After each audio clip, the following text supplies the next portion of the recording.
Good to have you with us. Thanks for tuning into another edition of Investor's Guide. I'm Avni Raja, and on this show, we make it simple for you to start planning your finances, help you understand personal finance as well as financial planning. Now, over the last few episodes, we've been talking about the various kinds of mutual funds that are there and how they all fit into your portfolio. Now, today we're going to talk about a very interesting category called as international funds. These funds help you gain an international exposure, help you invest in places outside India.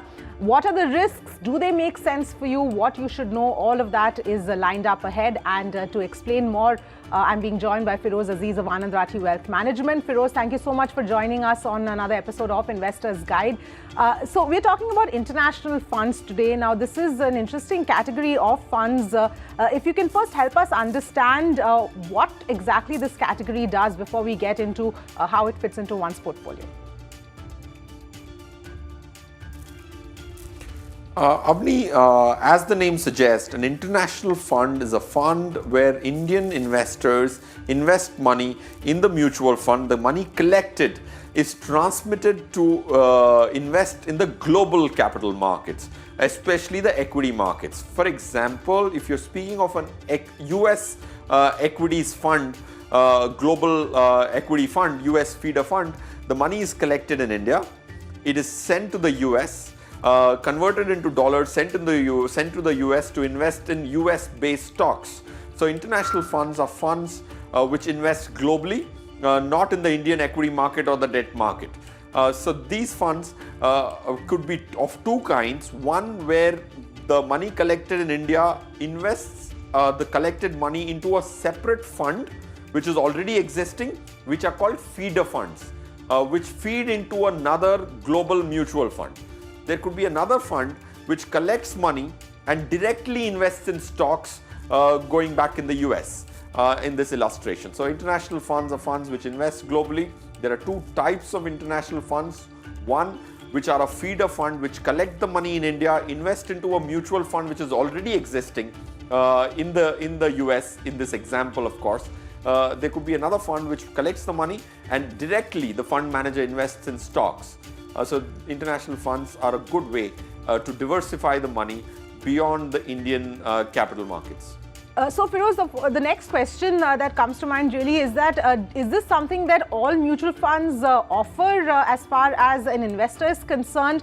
And secondly, the categories of international funds, because you can have a fund which is perhaps is focused on a certain asset class. It could be gold, it could be equities outside India. Or you could have a region-specific fund that is focused on a specific country. It could be US, for example. If you can just help us understand that. Yeah, Avni, not all asset management companies may have a global fund. Some of them do, some of them don't. But the entire mutual fund industry has 40 schemes to offer in the global category. In this category, we have 40 schemes with 11,500 odd crores of assets under management in this category. These schemes are across different AMCs, but the top 5 schemes, the largest 5 schemes, almost have 5,000 to 7,000 crores out of this 11,000 crores. So it's a very narrow category with 40 schemes and top 5 schemes itself having 60% of the total money. So not all of the AMCs are an expert to invest globally. So quite a few of them have chosen not to have a global fund. But like you asked, Avni, the most popular category in this space which invests in the region, and the region of course is the US region, because that's one of the largest or the largest capital market available. The largest fund, to give you a sense of this landscape, is a Franklin US feeder fund, which is about 2,500 crores in size. Okay. All right, and let's also now talk about the advantages and disadvantages. I mean, we just spoke about some of the advantages. It helps you gain an international exposure. Somebody who wants to diversify outside India is possibly a good idea, to get into this space. But we can also talk a little bit about the disadvantages, because it does increase one's risk, and one needs to be aware about that. Yes, Avni, advantages are several. Of course, like you mentioned, moving money from India to elsewhere has one subtle advantage of having dollars in your portfolio. If you have an objective in your goals listed down of probably a foreign tour or sending your child abroad, so these funds start accumulating dollars for you over the years, which helps you fight the depreciation of the rupee, which has been happening for the last few decades. So that's one advantage which is lesser known. Of course, the fact that if you invest globally, all your mutual funds will not perform similar in a given period of time. So that's one more advantage. Of course, coming to the disadvantages, like you said, Avni, the risk of the unknown, because when you are investing in the globe, there are going to be regions like if it's the US, of course, the stocks are going to be, the market is very deep. But if you're investing in a China fund, you may want to be more wary because of the unknown. So there are risks of going outside the country because it is the fear of unknown. The Indian capital markets are well understood, well comprehended, and you are able to research the fund manager and his history and its track record very well. But in global funds, you have that little darkness which can create some negative surprises. Right. Coming to the gold fund, yes. There's one fund which invests. Sorry, Avni. Yeah, no, please go ahead. Please go ahead, Feroze. Go ahead.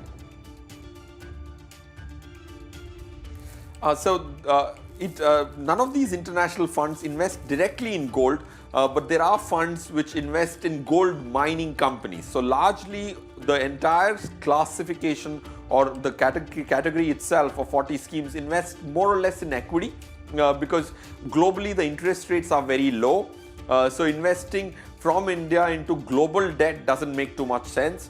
So largely it's equity which these schemes invest in. Because that's the true diversification merit which you relish by moving outside the country, some portion of your monies which you need. Yes, absolutely. And also, Feroze, from an investor's perspective, what else should one know in terms of, who should be investing in these kind of funds, the kind of taxation, and also importantly, when it comes to putting money outside India, how much are you actually allowed to do so? See, Avni, these funds, since they are domiciled or they're located in India, you can invest as much money. There's no upper cap because you are investing in a fund which is listed in India, which is made in India. It's an Indian trust, so you can invest as much.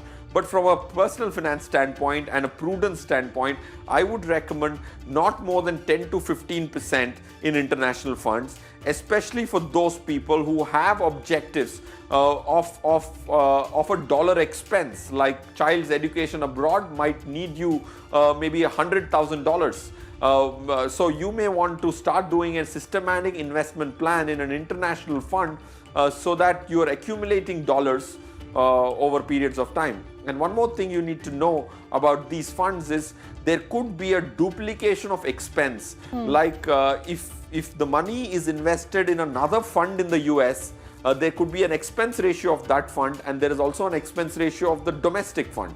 So there could be two layers of charges. So you have to be very vigilant in terms of the total expense you end up paying when you make these investments in international funds. And finally, Feroze, a quick word on the taxation. The taxation of international funds, in spite of the fund investing in the equity category, the taxation is going to be equal to debt funds, which implies that 3 years is what it will take for you to leap into the long-term category. And once you get into the long-term category, the relevant tax slab will be 20% plus the cess and surcharge. If you have redeemed the money before 3 years, then it will be categorized as a short-term capital gain, and it will be taxed as per the slab or the marginal tax rate the person investing falls into from the Income Tax Act perspective. All right, we'll leave it there, Feroze. Thank you so much for joining us and putting that into perspective. With that, it's a wrap on this edition of Investor's Guide. I hope that this episode has helped our viewers understand what exactly are international funds and how they would fit into one's portfolio. Thank you so much for tuning in.